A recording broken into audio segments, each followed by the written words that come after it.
En esas milongas de que hablábamos recién, esas academias, según Pintín Castellanos, que es un estudioso del tema, dice que se crearon milongas muy interesantes, muy buenas, pero que no quedaron registradas y por eso se perdieron en el olvido. ¿Qué pasa? El problema grande que tiene el Uruguay, estamos hablando de 1910, 1915, era que no había quien escribiera pentagrama, o sea, quien pasara la música a un pentagrama. Y eso hacía que muchos músicos, muchos autores, necesariamente si querían registrar una música o si querían registrar un tango o una milonga o lo que fuera, necesariamente tenían que irse a la Argentina, a Buenos Aires, porque aquí no había ni quien la pasara el pentagrama, ni siquiera quien la registrara. O sea, no había una empresa o no había alguien dedicado justamente a recopilar ese material y adjudicarse al autor correspondiente. Una especie de Sadaic de la Argentina. Y fíjese cómo será la cosa, cuántos uruguayos habrán ido a Buenos Aires a registrar sus músicas, que hay un dato que es muy interesante, que dice que en Sadaic, en aquella época, los tangos de uruguayos llegaron a ser 34.000. O sea, tangos de uruguayos registrados en la Argentina. Mientras que lo de los argentinos mismos solamente eran 14.000. O sea que había más tangos registrados de Uruguay que los propios argentinos. Eso para que ustedes vean el gran problema que tuvo el tango en Uruguay con respecto a las letras, con respecto al registro y con respecto a la grabación. Porque si después de tener el pentagrama y después de tener la pieza registrada y todo lo demás, ¿dónde se grababa? El problema era ese, no había dónde grabarlo. Y las grabaciones, ya lo hemos visto esto, en Buenos Aires empezaron en 1925, se graban los primeros tangos, o las primeras músicas, no solamente tangos. Y en el Uruguay, en la bandoneón, en el Uruguay, recién en el año 1941, o sea que fíjense ustedes qué lapso de tiempo pasó donde en el Uruguay no había cómo grabar. Entonces muchos artistas necesariamente se tenían que ir para Buenos Aires a grabar sus canciones, a grabar sus temas. Ese fue el gran problema de la primera época, no solamente del tango, de toda la música, porque en definitiva otros músicos que no fueran de tango les sucedía lo mismo. Tenían necesariamente que si querían grabar y querían registrar sus obras, tenían que trasladarse a Buenos Aires. Así es entonces la primera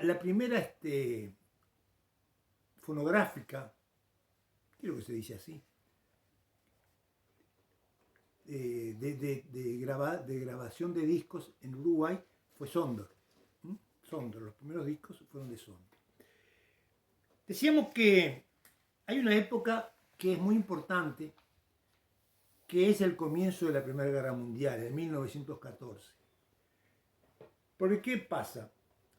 Los uruguayos y los argentinos, porque esto era similar, y me refiero concretamente a los montevideanos y a los bonaerenses de plata, los de clase media, los de clase acomodada, se habían tomado como cosa natural irse a París, a irse a Francia, porque ahí estaba lo que habíamos dicho, el lujo, la elegancia, el glamour, en todas las artes, en todos los temas, incluso en el tango.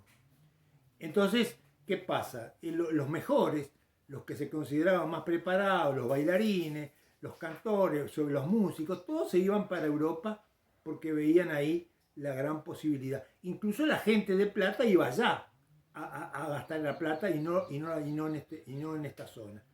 ¿Qué pasa? Como vino la guerra, todo aquello se trancó.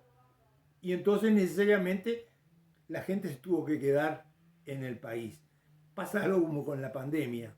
No podemos salir a ningún lado y bueno, nos arreglamos con lo que tenemos. y el turismo se ha manifestado mucho más, y la gente gasta la plata acá en vez de ir a gastar afuera, porque no puede, pues no tiene más remedio.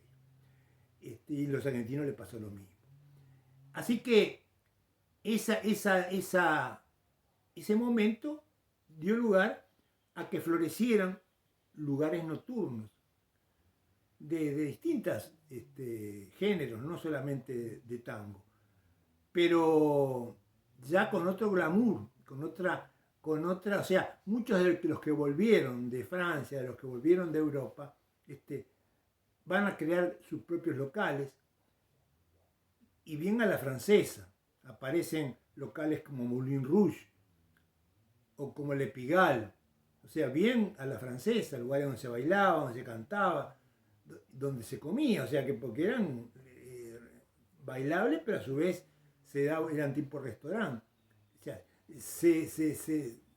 las ambas márgenes del Plata vieron la posibilidad real de que, bueno, que la gente que tuviera medios la tuviera donde gastarla y tuviera donde disfrutarla.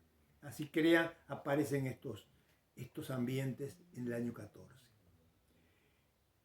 La Cigale, o la Giralda, es otro de los boliches de la época que se va a crear. Y justamente es en la Giralda donde ahí abajo del Palacio Salvo, que en aquella época no estaba el Palacio Salvo todavía, es que en el año 1917 va a surgir por primera vez el tango de los tangos, o sea, la comparsita, el famoso tango de Matos Rodríguez, que se transformará poco a poco en el tango mundial por excelencia, tocado por la orquesta de Roberto Firpo en aquella primera vez en la Giralda.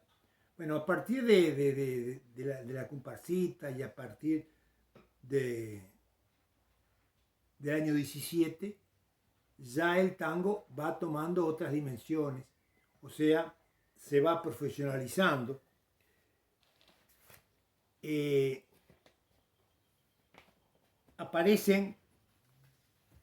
Aparecen enseguida, porque